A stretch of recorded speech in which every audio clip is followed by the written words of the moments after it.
Hello. It's been a minute. I don't have a job anymore, and so working in here is my job now, I guess. Uh, and unfortunately for you, that means you're probably going to see more of me. Uh, this is our Golf. This is a 1998 JDM Mark IV 1.8T GTI four-door Golf. It is technically a 98. It was manufactured in late 1998. These were available in Japan before they were available here in the US in a Mark IV chassis. So it is an earlier weird Golf with lots of weird, dumb one-off things for a first-year model. Regardless, we've been slowly working on it and kind of bringing it up to snuff and making it a happy car again. We drove it back from Tennessee where we picked it up after import. With definitely some cooling issues, but it worked. It was fine. It got us home. Did a timing belt and all the while you're in there with it, and it was fine again. Turns out the water pump was leaking. And it's been a pretty solid car overall.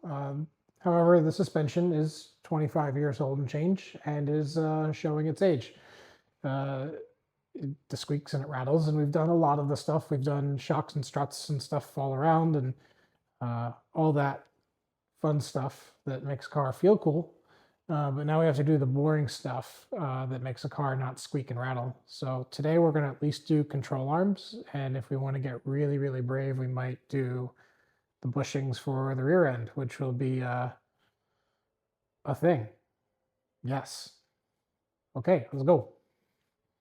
Well, might as well address the multicolored elephant in the room here. We got this thing wrapped recently, and we had the wheels powder coated. So these wheels have been stripped and then powder coated in BMW silver, and I specifically chose that because it's a pretty close match to the original BBS silver. A lot of factory BMW wheels were also BBS wheels in BMW silver, so you know it worked. I just needed to pick a silver. It's good enough for me. But this thing was silver, and the clear coat was less than happy. Sorry for the noise. So it was kind of a, do we paint it? Like, paint could be cheap if you do a crappy job. And I don't know. I didn't want a crappy paint job. A really good paint job is really, really, really expensive. A wrap isn't cheap either, but that was the solution in the end. It really came down to, you don't like own a neat right-hand drive Mark IV GTI thing and not want to do something neat with it, I think. And maybe it's a little played out, but the Harlequin thing is just like, looks so good. It gets the right kind of attention. It makes people smile. It just seemed like a good choice overall. I hate German lug bolts. All right. Well, let's make it move up a little bit, and we'll take a look at those control arms. We have this bolt that goes up vertically here. What else? And we have the ball joint right here, and I would prefer to drop those for access to the ball joint to get a separator in there. So we're going to do all those things. Now, I used to have a knockoff skid plate that had little slots in the back that made it really easy to remove because you could just loosen the back and then undo the front. Not this one. This is going to be so loud. I'm so sorry. Ah.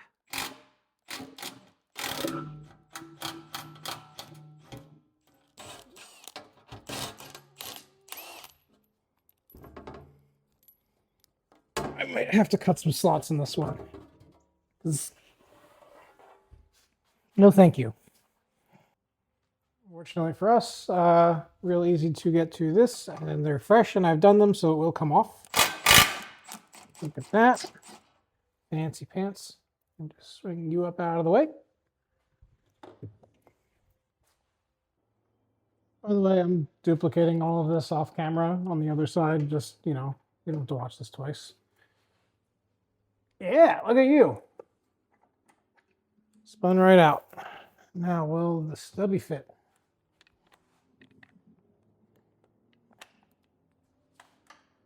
Oh, that's okay.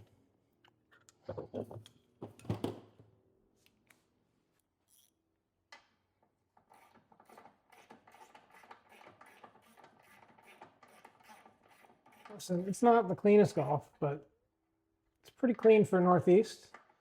And considering this came from Sapporo, which is northern Japan, where it also is snowy and stuff, and I believe they may use salt.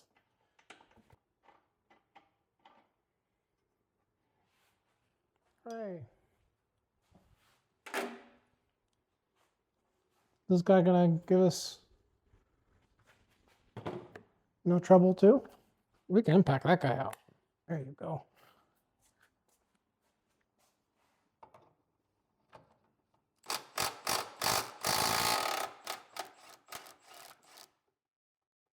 Boo. Okay, what are you? Are you an 18 as well? Yes, you are. Okay. You're back with an 18. Well, you can't see it, but I got a wrench on there. Had a wrench on there. Let's get a wrench on there again.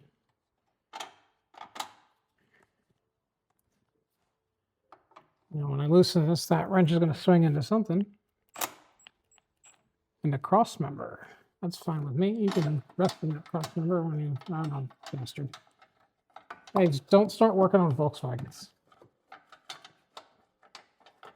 You'll end up with several of them, and then you'll just hate everything even more. There's heat shield there. Please don't sever my fingers. Thank you. There you go. That is an ugly bolt. I might sandblast that one a little bit before it goes back in. Yucky. And that leaves our ball joint, which, I don't know, I think that's a 16. I have an 18 out, so it's all right. Oh, you are an 18. How about that? So, can I get an angle on that? Yeah.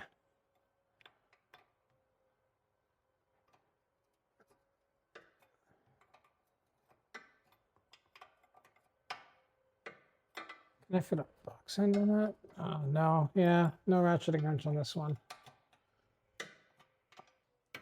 Oh yeah, other YouTube elephant in the room. If you followed me on like Instagram, you might know, but I moved in April. I had a shop in Providence. Things got uncomfortable, so I got out and decided to sell my house and buy a shop. So I did that. I sold my house, and then what I ended up doing is I bought a shop that came with a house in the end. I'm very happy with it. Unfortunately, it's just the way things go in the current housing market. You know, bought a house 10 years ago for a price that made sense back then. And it was the right house in the right neighborhood. Values went very silly. And I was able to sell it for a price that, unfortunately, like, you just have to sell and use the market. It's not, I didn't ask for this, but I ended up selling over asking and did really well on it. And it enabled a lot of what you see here.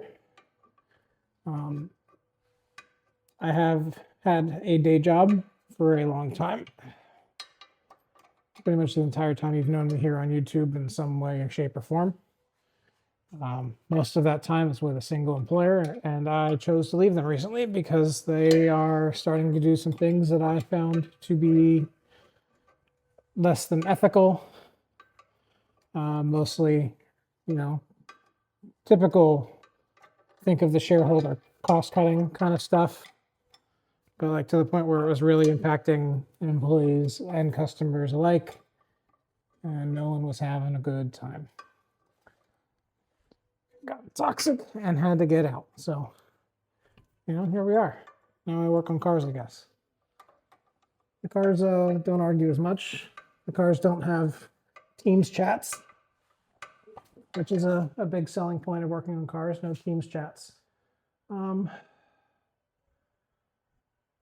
I don't know. I kind of want to leave that in right now because the tension of it being on that taper is kind of holding it and preventing it from spinning on me, which is a good thing.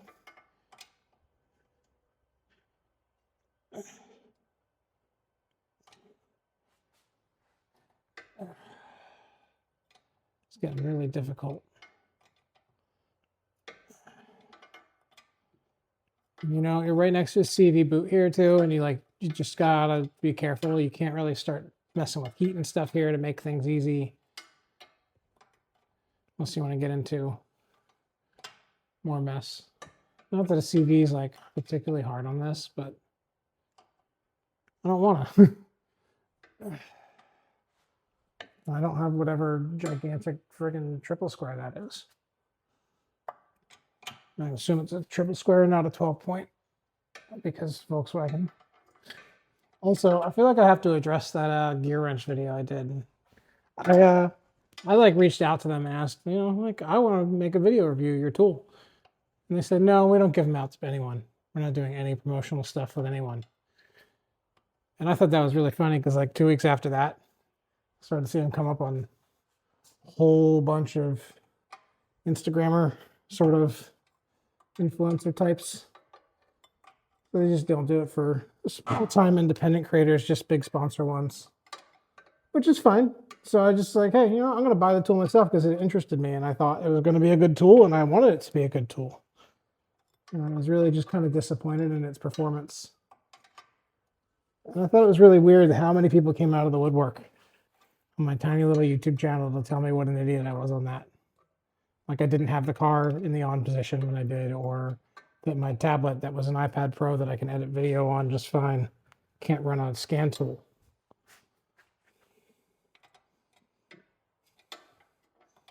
This is weird.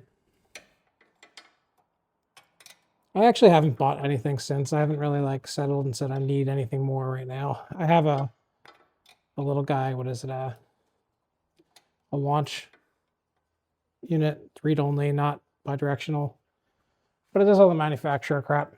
And I have a Wi-Fi dongle that I can do manufacturer stuff with, and I could pay for stuff in one of the, you know, typical OBD apps. Come on, get on there.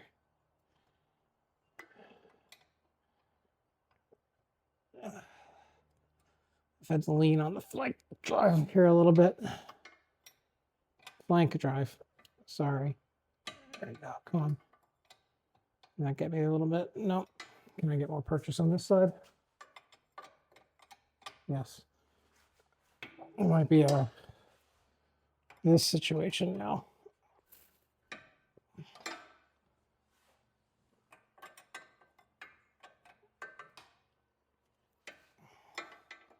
You know what? It's pushing up against the CV now, which, you know, in hindsight,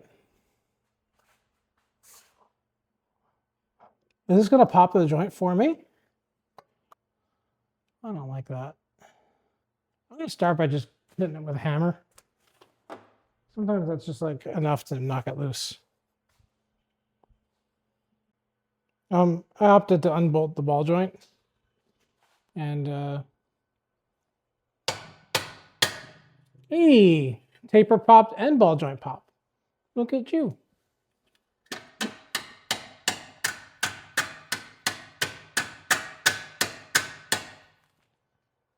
Now I need to remove that nut the rest of the way without the ball joint spinning. Channel locks for vice grips. Pick your poison. We'll start with the channel locks. My vice grips suck. Okay, my pliers are doing nothing because they're grabbing the boot. boot down a bit more and get the pliers on a bit more. One plier down on there really good. I could be a smart person and go grab the Bentley manual and see what it tells me to do. But I don't want to be a smart person.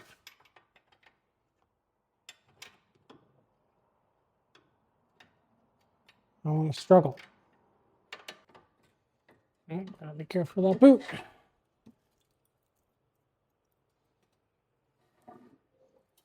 This is not going to be happy when it goes, but it's going to go.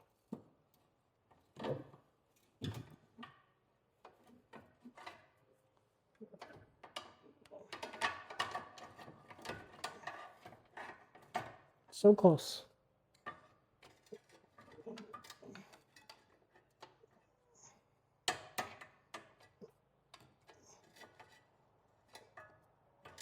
Yeah. Okay. Welcome back to another episode of Angry Ball Joint on control arm. Vice grips are giving me my best shot so far, but they keep slipping too. There. Yep. There. Oh, they grabbed again. And slip. Usually the replacement ones have some sort of place for your wrench and pliers to grab onto, so you don't have to do this. Or designed in some other way. We will see. They're the Moog problem solver ones, which are fine. You know, not performance parts, but they're fine. Ball joint. We're back. Having a little lunch break. Working on control arms and stuff. I got a bunch of stuff done off camera. We got a control arm over on the other side here, all done and buttoned up. And the sway bar, which I want to keep out of the way for now. Oh, I gotta finish tightening up that grease zerk there. I've also got tie rod ends done on both sides because, I don't know, just wanted new tie rod ends on there. Might as well, everything else is new. Might as well replace these old crusty boys with some newer, not so crusty ones that have grease zerks.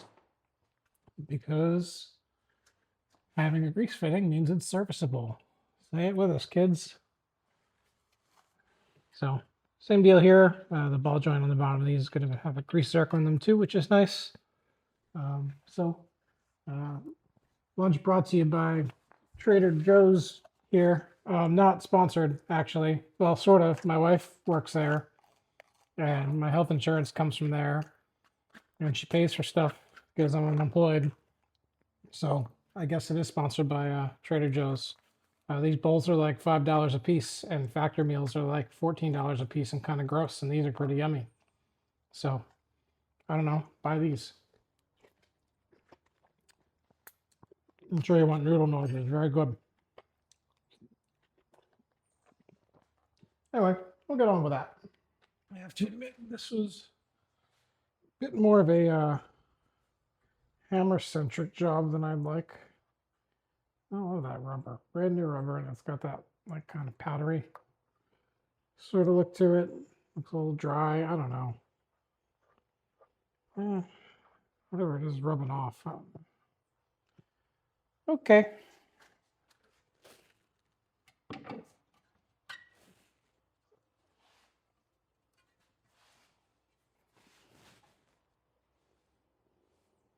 We want to be nice to the new book. Okay. Then we need to get that end in there.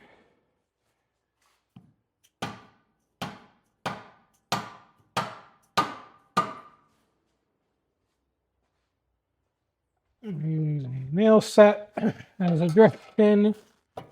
We center it in here.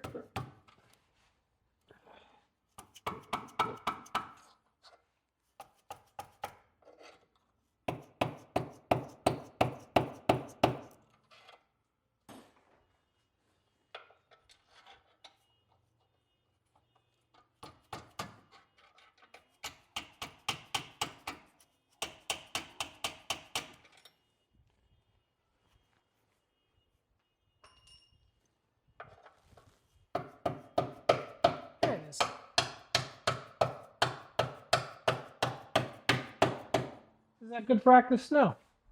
Are those threads going to be a little unhappy on the top? Yeah, probably. Okay, that's where we stop, and we do not force that any further. We need to tweak it that way.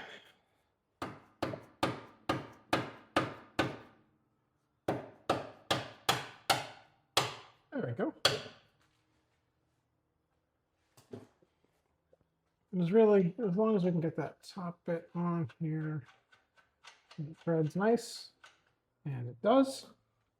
I am happy with that. Now, this is the part where I tell you that if this were, you know, where did I leave my wrench? Play that game. If this were not my car, I would be getting out the Bentley manual and doing the right thing and the torque wrench and all the fun stuff. But this is our own car, and the reality is it doesn't matter that much. There's a 18.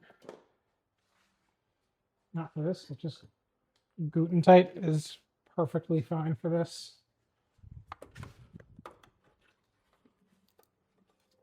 Again, on a, not my car, I'd absolutely be getting out the torque wrench and doing it right. On my own car, I'm willing to take risks for my own needs and interests. My interest is saving time.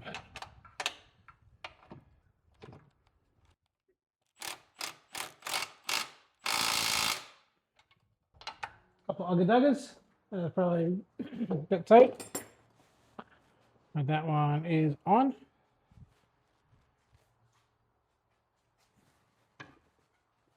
Now, probably in our interest to get this lined up for the ball joint before we get the second one in. You look that way, that ball joint is absolutely dry, so we will definitely be adding grease there. And in. Recastle. Tighten that down. Actually, I want to get that in first. Be right back. Sorry about that. I had to step away there. My eyes started twitching, and that is just a reminder to me to go use my eye drops. About, I don't know, late August anyway. I got shingles, which is a reactivation of chickenpox that often comes from stress, which is a fun thing. Which is why I quit my job. I was really stressed, and my job, I mean, if it's literally causing a disease to activate, like that much stress, there it goes. Resulting also in a super duper fun scar on my forehead and constant nerve pain, and it also infected my eyeball. So I now use prednisone eye drops until it goes away. And that's super fun. Stubby. That's right. We'll put it in the old-fashioned way with a wrench, believe it or not.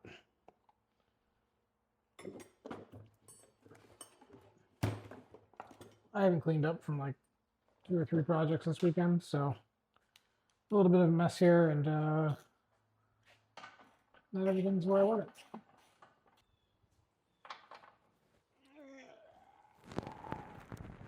Yes.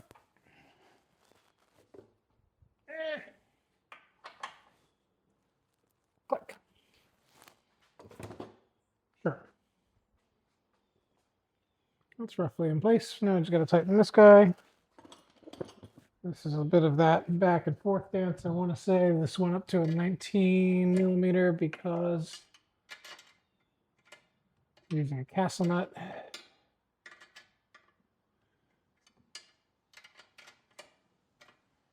The other side went pretty smooth though. Let's see. Open access from the back end is better. Yeah. I want to go on over. No, right there is fine. I'm going to tighten up. Zerk up on the other side still. I keep forgetting that. Come on. These are not like threaded properly ever. That's a complaint. They're meant to kind of force this in, I feel like. You can get it to bite, but you can never get it to like thread properly, and you got to give it a little what for it. Sway bar link again. So again, this is kind of a gluten tight part. Lined up on the other side too.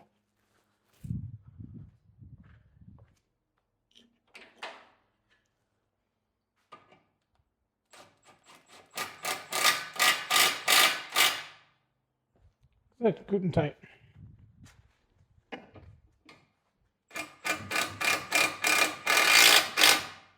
So I'll just take care of that cotter pin there and the grease zerks, and then we should be okay. Probably better if I just came around from this side.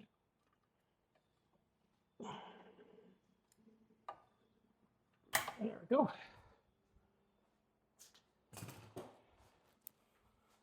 Pictured that nicely. Again, this is my own car. I wouldn't be happy with that with somebody else's car. I'd go get another cotter pin and do it again. But hey, it's on. My fancy pants lock and lube grease gun that's never supposed to lose prime appeared to lose prime.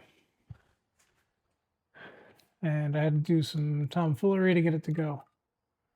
Okay. I heard grease squirt out from somewhere. That's enough for me. We might as well hit this guy way up here. If anyone's curious, because this is a thing that people probably argue about on the internet, I use Quicksilver 2,4-C grease. It's a marine grease. We live in New England. Things get corrosive in New England. So I use marine grease because anything with anti-corrosion or corrosion inhibitor properties seems like a good idea around here to me. Put the belly pan back on. So go ahead and grab that fun thing here. All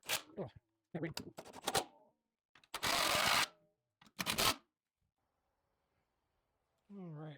Oh, off camera. I took the time to wool wax the front subframe. We're basically done touching that finally. We'll move on to the rear suspension eventually, which just needs bushings, but that's going to end up turning into a whole thing.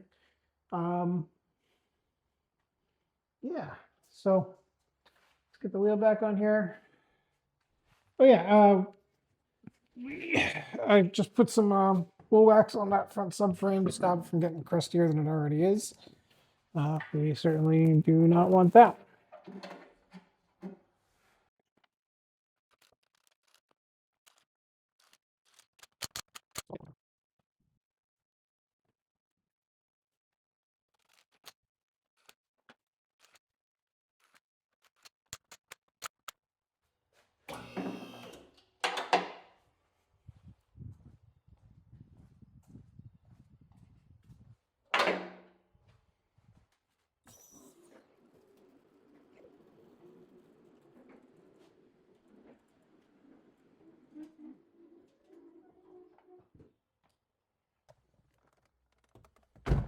Well, we're going to find out how everything went together.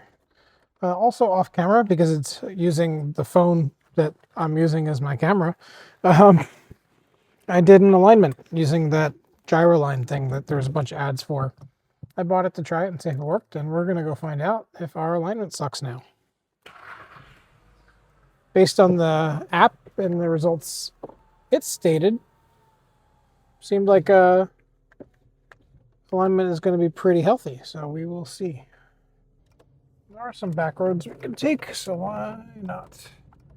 We won't really know the serious answer on the alignment until we hit kind of highway speeds, but so far Drive straight. Okay, I'm happy with that. It didn't really before. It pulled a little bit. That feels like a pretty solid kind of alignment to me. It's a crowned road, so I'm gonna center myself a little bit. Yeah, still a little pull to the right. This is a terrible road to judge that on. We're not gonna push too fast because we are kind of in my neighborhood here, in a residential area, and I don't want to do anything sketchy. There we go. Nice flat roads here. I'm calling that a pretty solid alignment. I don't know. Oh, and it's so beautiful here too. Golden hour.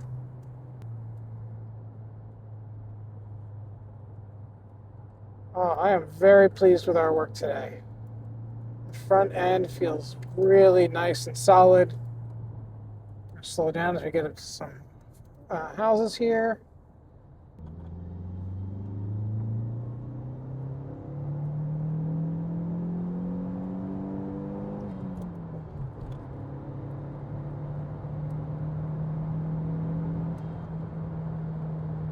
Pretty good.